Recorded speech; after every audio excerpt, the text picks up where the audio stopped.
AP CM చంద్రబాబుతో deputy CM Pawan భేటీ అయ్యారు. తాజా రాజకీయ పరిణామాలపై చర్చిస్తున్నారు. శాంతి భద్రతలు, ప్రజారోగ్యంపై ఇద్దరి మధ్య చర్చ జరుగుతోంది. ఏపీలో వరుస ఘటనల నేపథ్యంలో భేటీకి ప్రాధాన్యం సంతరించుకుంది.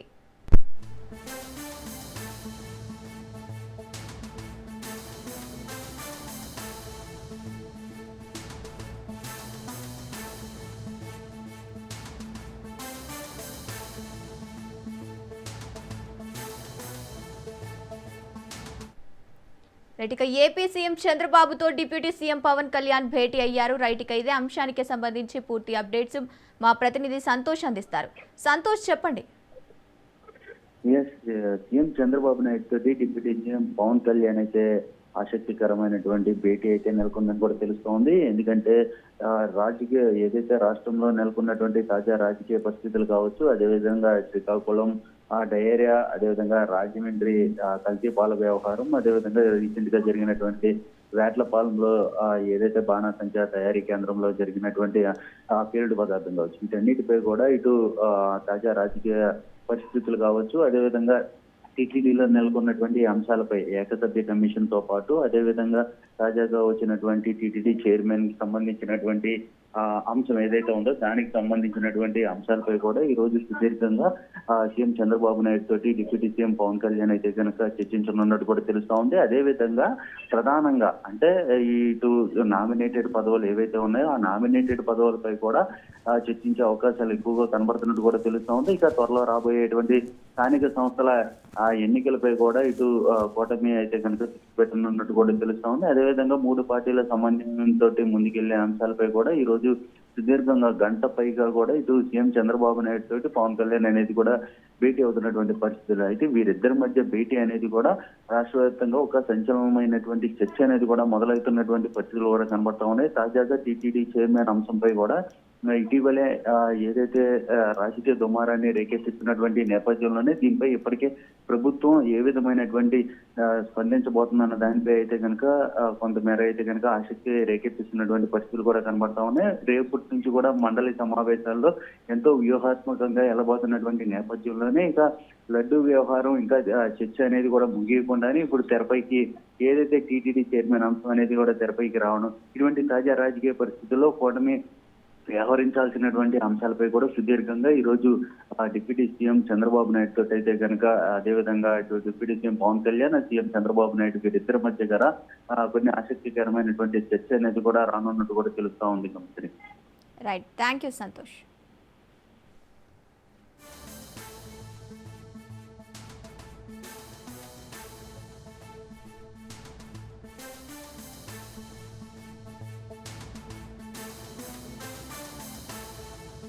ఎన్టీఆర్ జిల్లా నెమలి వేణుగోపాల స్వామి బ్రహ్మోత్సవాల్లో ఉద్రిక్తత తలెత్తింది.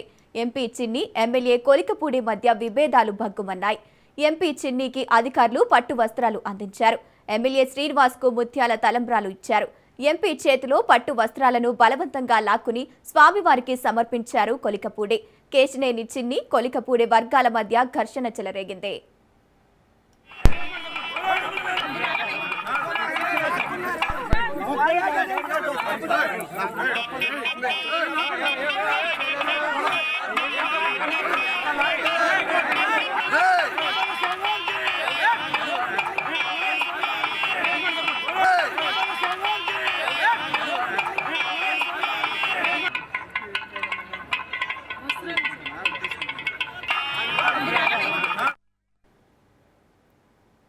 సిపిఎం సీనియర్ నేత తమ్మినేని వీరభద్రాన్ని ఆ పార్టీ కేంద్ర కమిటీ అభిశంసించింది. ఆయన రాష్ట్ర పార్టీ కార్యదర్శిగా ఉన్న సమయంలో తప్పుడు రాజకీయ దృక్పథాలను అనుసరించారని ఆక్షేపించింది. 2024లో జరిగిన రాష్ట్ర పార్టీ నూతన కార్యదర్శి ఎన్నిక సమయంలో ప్రజాతంత్ర చర్చ, ఏకాభిప్రాయ సాధన స్థానంలో లాబియింగ్, ప్రలోభాల అస్తిత్వవాద అప్పీళ్లు చోటు చేసుకున్నాయని విమర్శించింది.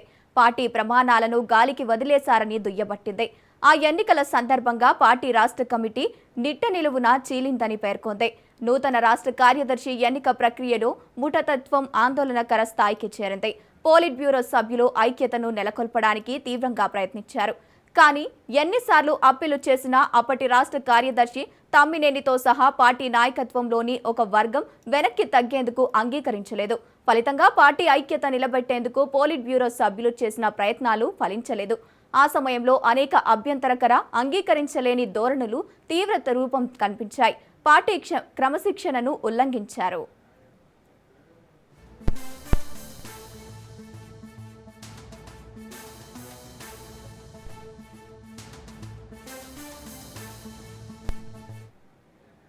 రాష్ట్ర కమిటీ సమావేశంలో చాలా మంది సభ్యులు సదరు లాబింగ్, గుసగుసలు, తెర వెనుక జరిగిన మంత్రాలు, ప్రచారం పట్ల తీవ్ర ఆరోపణలు వ్యక్తం చేశారు. అలాంటి ప్రవర్తనలకు సీనియర్ నాయకులే పాల్పడటం ఎన్నడూ జరగలేదు. ఇది పార్టీ సాంప్రదాయాలకు, రాజకీయ సంస్కృతికి పూర్తి విరుద్ధమైనదని కేంద్ర కమిటీ స్పష్టం చేసింది. రాష్ట్ర కమిటీ సభ్యుల్లో ఒక భాగం పార్టీ సమిష్టి ప్రయోజనాలు సూత్రకన్నా మిన్నగా వ్యక్తిగత ఆంక్షలతో వ్యవహరిస్తున్నారని పేర్కొంది. వీటన్నిటిపై గతంలో తమ్మినేని వీరభద్రం, రాష్ట్ర కమిటీ సభ్యులు స్కైలాబుల బాబులు ప్రసాద్ల వివరాలను కేంద్ర కమిటీ కోరింది. వారి వివరాలను పరిశీలించి వాటిపై తీవ్ర అసంతృప్తి వ్యక్తం చేసింది. వారిచ్చిన వివరాలు అసమగ్రంగా ఉన్నాయని, వాటిలో ఆత్మ విమర్శ లోపించిందని పేర్కొంటూ ముగ్గురిని అభిశంసించింది.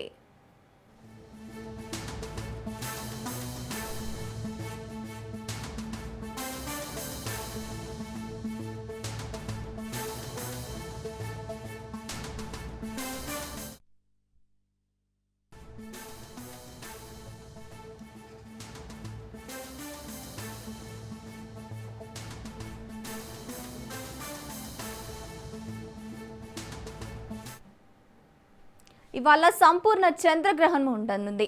మధ్యాహ్నం 3:20 సమయంలో ఈ సంపూర్ణ చంద్రగ్రహణం ప్రారంభం కానుంది. అయితే మన ఇండియాలో ఈ గ్రహణం చివరి దశలో ఉన్నప్పుడే కనిపిస్తుందని నిపుణులు చెబుతున్నారు. తెలుగు రాష్ట్రాలకు చెందిన వాళ్ళు ఇవాళ సాయంత్రం 6:20 నుంచి 6:48 వరకు చంద్రగ్రహణంని చూడవచ్చని చెబుతున్నారు. ఇక ఈ గ్రహణం సందర్భంగా ప్రధానంగా ప్రముఖ ఆలయాలు మూతపడ్డాయి.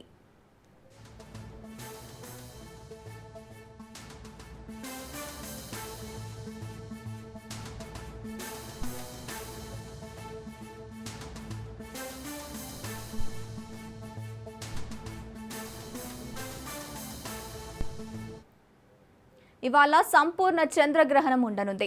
మధ్యాహ్నం 3:20 ఈ సంపూర్ణ చంద్రగ్రహణం ప్రారంభం కానుంది. అయితే మన ఇండియాలో ఈ గ్రహణం చివరి దశలో ఉన్నప్పుడే కనిపిస్తుందని నిపుణులు చెబుతున్నారు. తెలుగు రాష్ట్రాలకు చెందిన వాళ్ళు ఇవాళ సాయంత్రం 6:20 నుంచి 6:48 వరకు చంద్రగ్రహణాన్ని చూడవచ్చు. ఇక ఈ గ్రహణం సందర్భంగా ప్రధానంగా ప్రముఖ ఆలయాలు మూతపడతాయి.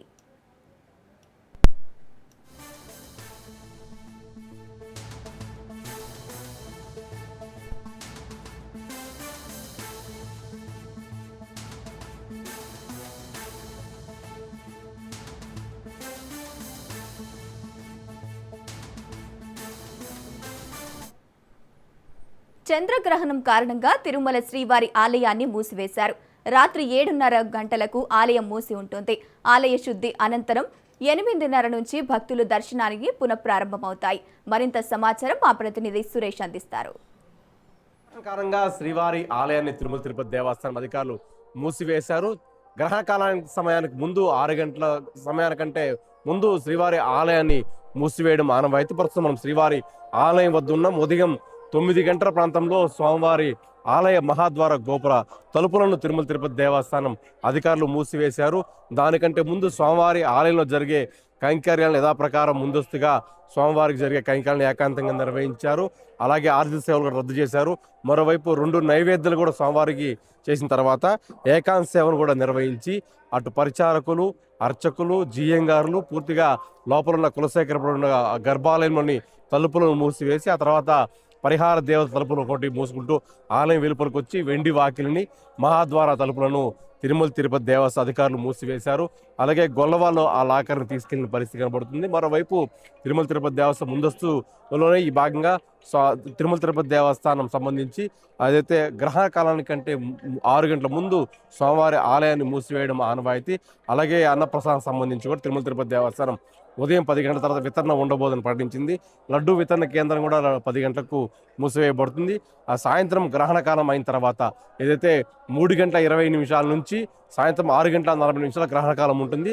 ఆ తర్వాత 7:30 స్వామివారి ఆలయ తలుపులు తెరిచి శుద్ధి పుణ్యవాసం నిర్వహించి 8:30 భక్తులకు దర్శనానికి అనుమతించబోతున్నారు. ఆ రకంగా తిరుమల తిరుపతి దేవస్థానం ముందస్తుగా నిర్ణయం తీసుకున్న నేపథ్యంలో ఎటువంటి ఇబ్బందులు లేకుండా భక్తులకు కూడా ముందస్తుగా ఆ ప్రసార మాధ్యమాల ద్వారా సమాచారం సేకరించింది. మన శ్రీవారి ఆలయం అంతా చూసుకుంటే పూర్తిగా నిర్మానుష్యంగా మారిందని చెప్పుకోవాలి. అలిపిరి నుంచి కూడా భక్తులు తాకిడి తక్కువగా ఉందని చెప్పుకోవాలి. ఎందుకంటే గ్రహణ కాలం కంటే ముందు 6 గంటల ముందు శ్రీవారి ఆలయాన్ని మూసివేయడం ఆనవాయితీ నేపథ్యంలో ఆ రకంగా చూసుకుంటే ఇప్పుడు పూర్తిగా సోమవారం దర్శించుకున్న వీళ్ళందరూ కూడా ఉదయం 8 గంటల లోపల సోమవారం దర్శించుకున్నారు. ఎందుకంటే ఆ సమయం కంటే ముందే లోపల కైంకర్యాన్ని పూర్తి చేయాలి కాబట్టి ఆ రకంగా తిరుమల తిరుపతి దేవస్థానం ప్రణాళికబద్ధంగా భక్తులకు దర్శన భాగ్యం కల్పించేసింది. మరోవైపు స్వామివారు కూడా విశ్రాంతి లభించబోతుంది. కొన్ని మరమ్మతులు కూడా తిరుమల తిరుపతి దేవస్థానం ఈ సమయంలో ఈ సమయాన్ని వినియోగించేందుకు కొన్ని ఇంజనీరింగ్ మరమ్మతులు కూడా ఆలయంలో చేయబోతున్నారు. ఆ రకంగా గ్రహకాలం కంటే 6 గంటల ముందు శ్రీవారి ఆలయాన్ని మూసివేశారు. రాత్రి 7:30 తర్వాత శ్రీవారి ఆలయం తెరిచి పుణ్యవాసం నిర్వహించి భక్తులు దర్శనం కల్పించబోతున్నారు. ఏదైతే ప్రతి గ్రహణకాలం కంటే గ్రహణకాలం వచ్చిన సమయంలో పూర్తిగా ఆలయాన్ని మూసివేయడం ఆనమైతే ఆ రకంగానే భాగంగానే అర్చకులు, జీఎంగారు, ఏకాంగులు, పరిచారకులు స్వామివారి ఆలయంలో అన్ని కార్యక్రమాలు నిర్వహించిన తర్వాత గర్భాలయాన్ని అలాగే వెండి వాకిల్ని మహాద్వారాన్ని మూసివేసి స్వామివారికి విశ్రాంతి కల్పించారు. గ్రహకాలం కంటే ముందు 6 గంటల ముందు స్వామివారి ఆలయాన్ని మూసివేయడం ఆనవాయితీ. ఇది తిరుమలలో తాజా పరిస్థితి. వీడియో జర్నలిస్ట్ మునితో సురేష్, రాజు న్యూస్, తిరుమల.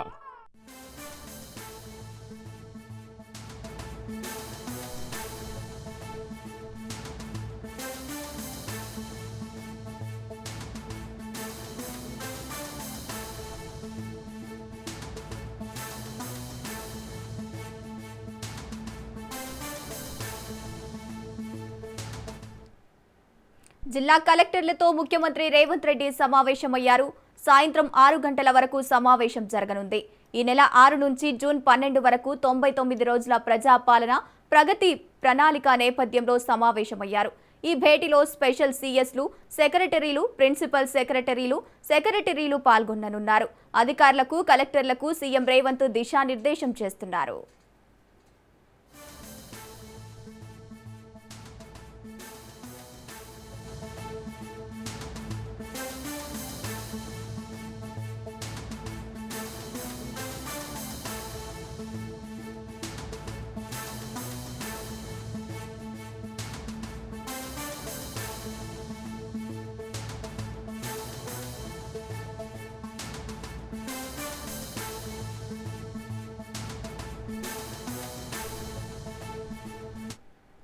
జిల్లా కలెక్టర్లతో ముఖ్యమంత్రి రేవంత్ రెడ్డి సమావేశమయ్యారు.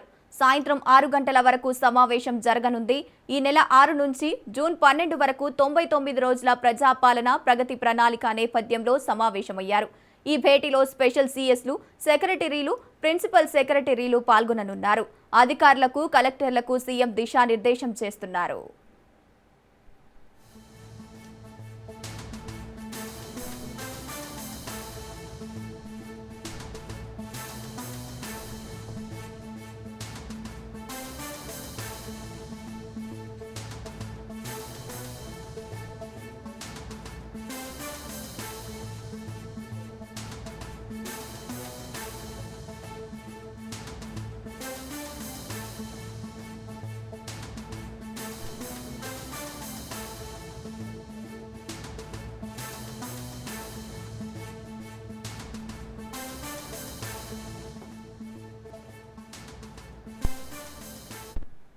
రైట్, ఇక సీఎం రేవంత్ రెడ్డి ఇవాళ 6 గంటలకు కలెక్టర్లతో సమావేశం కానున్నారు. రైట్, ఇక ఇదే అంశానికి సంబంధించి పూర్తి అప్డేట్స్ మా ప్రతినిధి సునీల్ లైవ్ ద్వారా అందిస్తారు.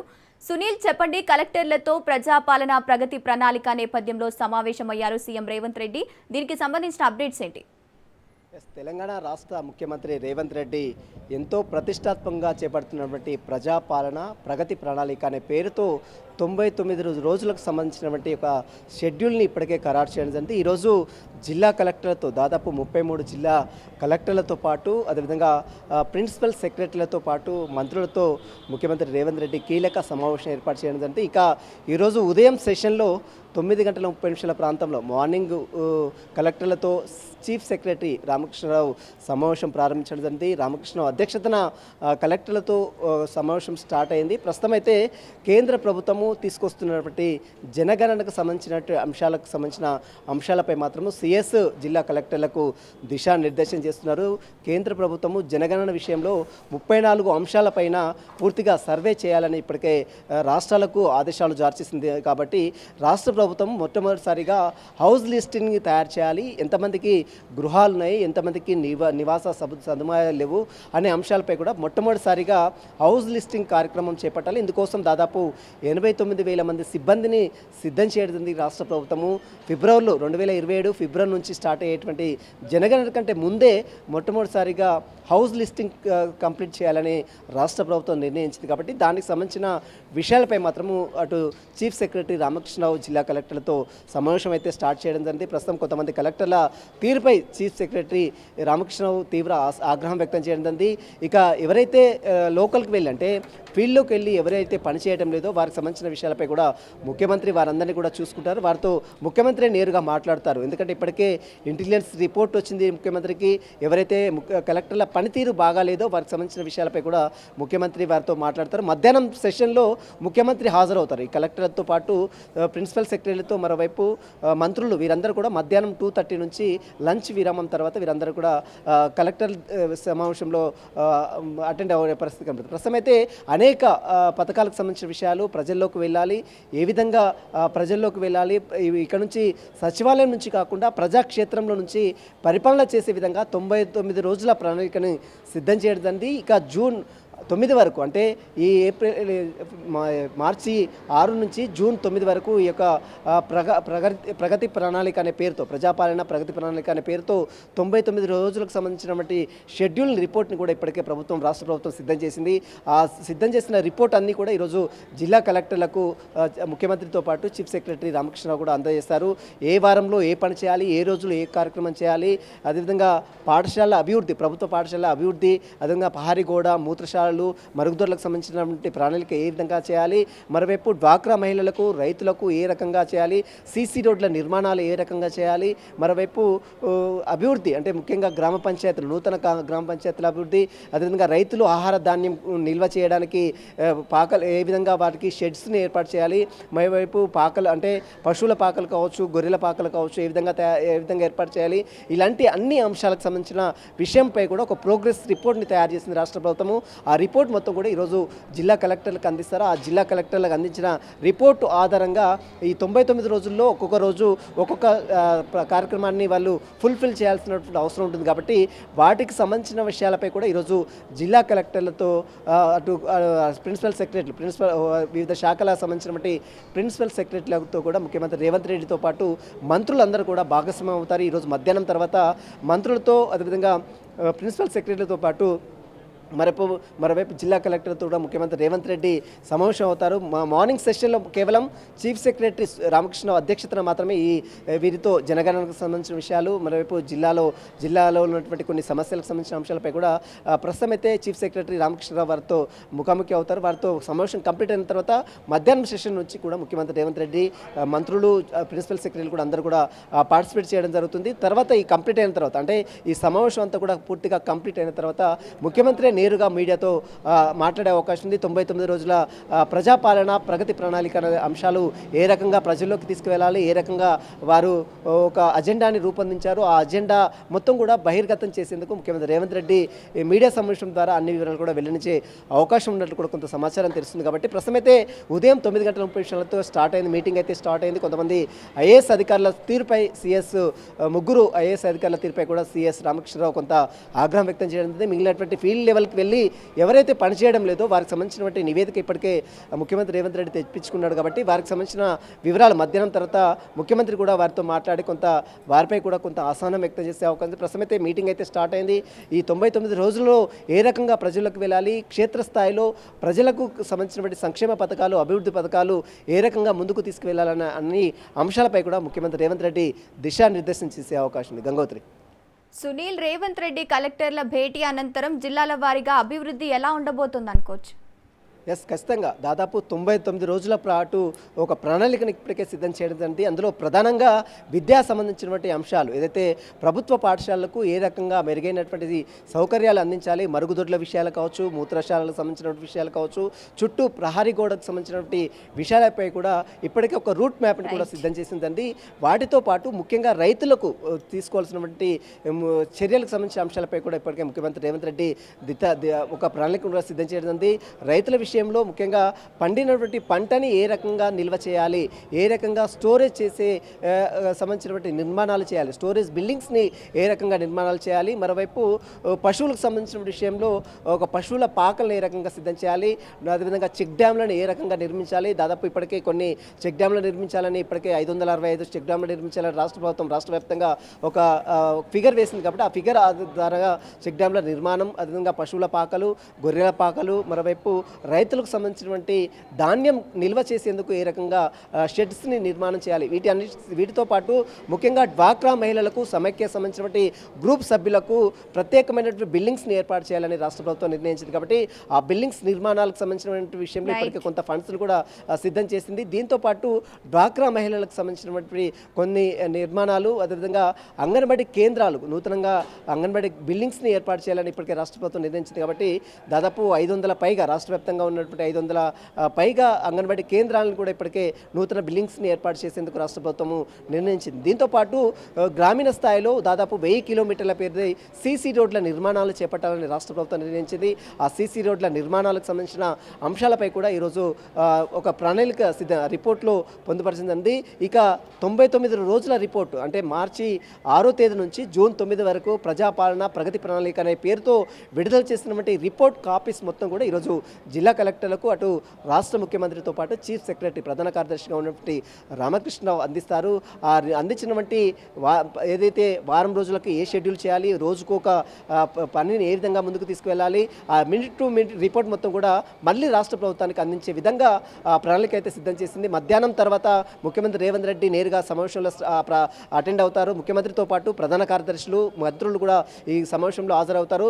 పూర్తిగా కంప్లీట్ అయిన తర్వాత, సమావేశం అంతా కూడా కంప్లీట్ అయిన తర్వాత ముఖ్యమంత్రి నేరుగా మీడియాతో మాట్లాడి అన్ని విషయాలపై కూడా పూర్తిగా మీడియాతో వెల్లడించే అవకాశం కూడా కనబడుతుంది. Gangotri. Right, thank you సైదరు.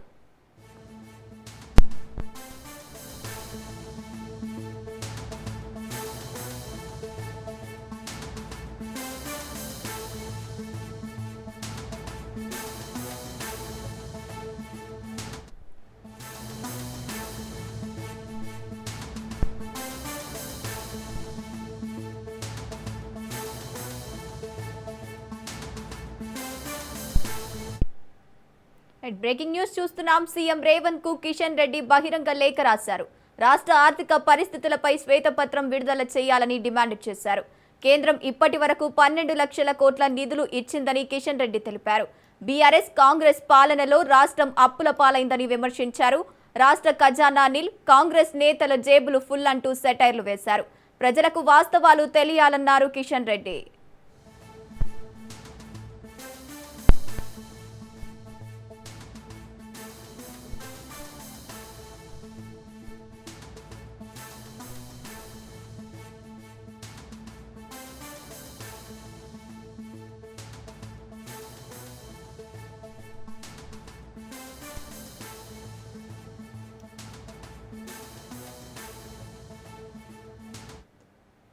రైట్గా CM Revanth కు కిషన్ రెడ్డి బహిరంగ లేఖ రాశారు. రైట్గా ఇదే అంశానికి సంబంధించి పూర్తి అప్డేట్స్ మా ప్రతినిధి రాజు ఫోన్ ఇన్ ద్వారా అందిస్తారు.